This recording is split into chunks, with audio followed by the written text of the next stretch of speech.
बरोज़ जुमेरात 9 फरवरी हम नांदेड़ देगलूर नाका अयान टावर के पास, ये हमारे पूरे मोतमिरीन और हुज्जाज किराम जिन्हें इब्राहिम दफ़ेदार और इरफान दफ़ेदार ने हमसे उमरखेड़ में फ़ोन पर रब्ता किया कि मैं तकरीबन 7-8 साल से हज और उम्रे का काम कर रहा हूँ और मुलाकात कर लगातार 4-5 साल से वो हमारे पास आ रहा था, लेकिन मैंने उस पर यकीन नहीं किया उसके ज़ुबान के एतबार से और चेहरे के एतबार से, लेकिन बार बार आने की वजह से और हमारे उमरखेड़ में कुछ ऐसे लोग थे हाजी इरशाद वगैरह, इन्होंने तायीद किए। मैं तो हमेशा दूसरी टूर से अल्हम्दुलिल्लाह जाता था इक़रा वगैरह से, और तकरीबन उससे 8 मरतबा मैं गया और ऐसे कई मैंने किया, लेकिन इसको जब पता चला कि इलाके के बड़े हैं तो उसने आकर इस तरह कहा कि मैं इंशाल्लाह आपको ले जाऊंगा। तो मैंने कहा हमारा इरादा हरमैन के सफ़र के बाद फ़िलिस्तीन है, मस्जिद अक़सा है, इराक़ है, ईरान है और जॉर्डन वगैरह है, ये मकामात मुक़द्दसा है। तो उसने हमसे रब्ता कायम कर हमारे पास आकर उसने 2,55,000 एक शख्स के क्या है पैसे लिया और लेने के बाद तकरीबन पूरे लोगों के जमा कर उसने हमसे वादा भी किया और यहाँ से ले जाने के लिए उसने बसेस वगैरह भी किए। लेकिन जैसे ही यहाँ से उसने हमें बम्बई ले गया और बम्बई ले जाने के बाद हमारे चंद अशख़ास के वीज़े वगैरह तो बनाया, लेकिन हमारे ये जो भाई है मुमताज़ ख़ान, इनका वीज़ा नहीं बनाया, डम्मी वीज़ा और डम्मी टिकट इनके पास देकर, नकली देकर उनको वहीं छोड़ दिया और ये भी बहुत परेशान हुए। बिलाखिर हम मक्कतुल मुकर्रमा पहुँचे जहाँ बिल्डिंग बताई गई थी, तकरीबन वो बिल्डिंग तो कुजा 3.5 से 4 किलोमीटर के फासले पर उसने हमको छोड़ दिया और वहाँ हमारा कोई पुरसाने हाल नहीं। मक्के में फिर उसका भाई आया, थोड़ा सा उसने इंतज़ाम किया। मदीने में हमारा ये हाल था कि बिल्डिंग वालों ने हमें वहाँ से निकाल दिए और बहुत परेशान किए, खाने के और दीगर अखराजात, बहुत परेशानी में ये सब लोगों ने वहाँ गुजारा। और गुजारने के बाद वहाँ उसने वादा किया कि हाँ मैं इंशाल्लाह आगे के टिकट वगैरह दे रहा हूँ, और वो भी नकली टिकट वगैरह देकर हमको वहाँ फंसाया। वहाँ हम इतने परेशान रहे जैसे हमने पिछले वीडियो में बतलाया है। तो इस एतबार से सिर्फ हमको ही इसने धोखा नहीं दिया, बल्कि मैं अभी नगर गया था, नगर में भी, नासिक में भी, कर्नाटक में भी और इधर उमरखेड़, आदिलाबाद, भैंसे में हमारे शाहिद भाई होटल वाले, उनके भी पैसे उसने लिया और आज तक पासपोर्ट भी नहीं दिया था। और ऐसे तकरीबन कई लोग हैं जिनके उसने पैसे लेकर यहाँ से फ़रार हो गया। तकरीबन 7 से 8 करोड़ के करीब ये पैसे हैं। और पिछले साल उसने जो खादिमुल हुज्जाज का कि लोगों को खिदमत के लिए भेज रहा हूँ, और उसका आप आईनी शायद है, मेरे पास उसकी कटिंग वगैरह भी है, ये पेपर की कटिंग है, देखिए ये पेपर की, तकरीबन 700 लोगों के जो गरीब है और ऐसे ऑटो चलाने वाले गरीब लोगों के कि मैं तुम्हें खिदमत के लिए भेज रहा हूँ, उनके भी 700 लोगों के पैसे उसने क्या है लेकर यहाँ से फ़रार हो गया। और फ़रार होकर ना फ़ोन उठा रहा है और ना बातचीत कर रहा है।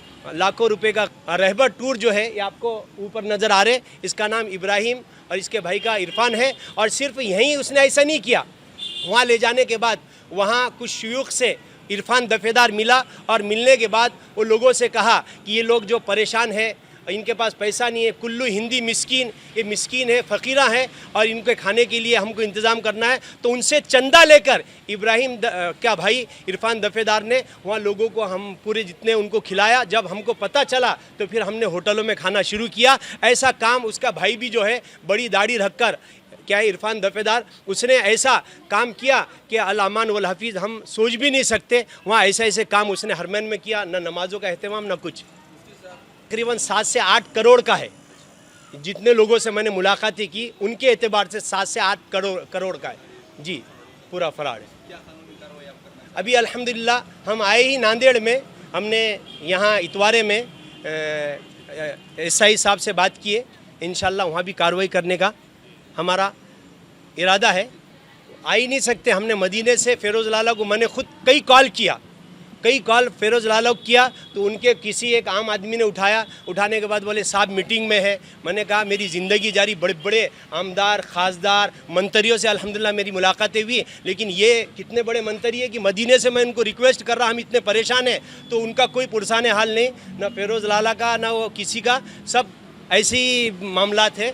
अल अमान वल हफीज़। ये लोग जो हज और उम्रे के नाम से ये एक टूर पहले लोगों को ले जाते और ले जाकर ये कहते हैं कि देखो हमने इतने लोगों को ले गए, 700-800 लोगों को, हालांकि ले जाते 10-20 को, लेकिन 700-800 को वहाँ के पूरे वीडियोस लाकर ये लोगों को बताते। अब ये बेचारे हज और उम्रे जाने के कर्ज से वो पैसे दे देते भरोसा कर कर। हज और उम्रे का नाम ऐसा है कि आदमी यहाँ धोखा नहीं करता, हराम काम करेंगे, लेकिन ये काम ऐसा है। लेकिन बाज़े ऐसे नाहंजार है जैसे इब्राहिम दफ़ेदार और इरफान दफ़ेदार और मोइन कामरानी, वो भी हमारे घर पर आया था और वो भी बहुत लाखों और करोड़ों के अर्श के बातें कर रहे थे। ये ऐसे बात कर रहे थे तो हमने सोचे कि भाई ये अल्लाह और रसूल के और ऐसे क्या है कुरान हदीस के बातें कर रहे हैं, तो हम उनके बातों में आकर हमने कहा कि जब इन्होंने इतने लोगों को ले गए तो हमको भी ले जाएंगे, कम पैसे का नहीं हम। हाँ, तो असल में बात ये है कि हमने कम पैसों का नहीं, अभी मार्केट चल रहा 80,000 का, हमने 90,000 से तय किए। यहाँ तक कि 1,10,000 रुपये अभी हमने तय किए कि 1,10,000 तू ले ले, 1,10,000 उम्रे का। हालांकि अभी 80 में इकरा टूर सबसे मशहूर टूर है, वो ले जा रहा, बड़े बड़े टूर। हमने कम पैसे का कभी नहीं किए, हम ज़्यादा पैसे देते, सर्विस अच्छी होना। तो उसने 1,10,000 की बात कर कर बिल्कुल हरम के सामने की बिल्डिंग तय किया और बतलाया भी, हमारे पास उसके पूरे दलील है, लेकिन रखा हमको 3.5-4 किलोमीटर के फासले पर, कुदाई में रखा, कुदाई में। और मदीने में 3 बुरुज के बाद वहाँ भी तकरीबन दूर रखा और खाने वगैरह के नहीं, कहीं भी नहीं ले गया उसने। सिर्फ मदीनतुल मुनव्वरा में उसने रखा, ना उसने जॉर्डन ले गया, ना मस्जिद अक्सा ले गया, ना इराक, ईरान, ना मिस्र वगैरह, सब झांसे दिया। ये हमारे साथ देखो मुमताज़ खान साहब भी है, इरफान खान साहब है, ये आतिफ भाई, ये सब लोग हैं, ये सब लोग आईनी शाहिद है। अब इनसे ही पूछ। तो हम इंशाल्लाह उमरखेड़ में भी यवतमल में एसपी साहब से बात की, यहाँ भी हमारी एसपी साहब से और डीएसपी साहब से मुलाकात हुई पिछले हफ्ते, लेकिन हमने ये सोचा था कि ये पैसे दे देंगे और जाली लोगों यानी गरीब लोगों को नहीं फंसाएंगा, लेकिन अभी भी उसका काम शुरू है। बाज़ कस्बों में, देहातों में जाकर वहाँ से पासपोर्ट उठाकर उनके पैसे कि हम उम्रे को ले जा रहा, अभी भी उसके काम जारी है इरफान के। इसलिए मेरी उम्मीद है कि हर बंदा उससे हत्तल इम्कान बचे और कोई भी ऐसे शख्स से राब्ता कायम ना करे। है ना, ये बहुत बड़ा फ्रॉड है। ये हमारा भाई जो निज़ामाबाद में एक फुफेरा भाई रहता, उनको बोला सऊदी को लिख जा तो भाई तुम्हारा अच्छी जॉब दिला तो, अच्छा वीज़ा है बोल के 1 लाख रुपए तक लिख जा तो बोल के बोला था उन्हें। तो पहले आप 55,000 रुपये जमा करो, तो उन्होंने 55,000 रुपये जमा करे थे। उनको बोला कि भाई आज आएगा वीज़ा तुम्हारा, आज आएगा कल आएगा, हाँ बोल के 2 महीने तक फिरा दिया।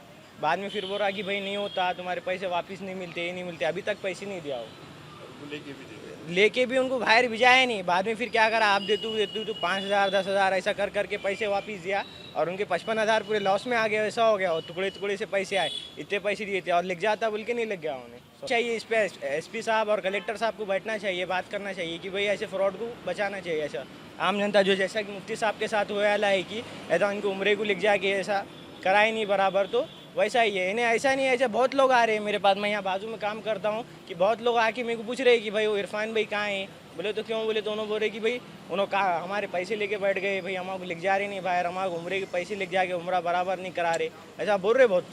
सही है, बिल्कुल सही।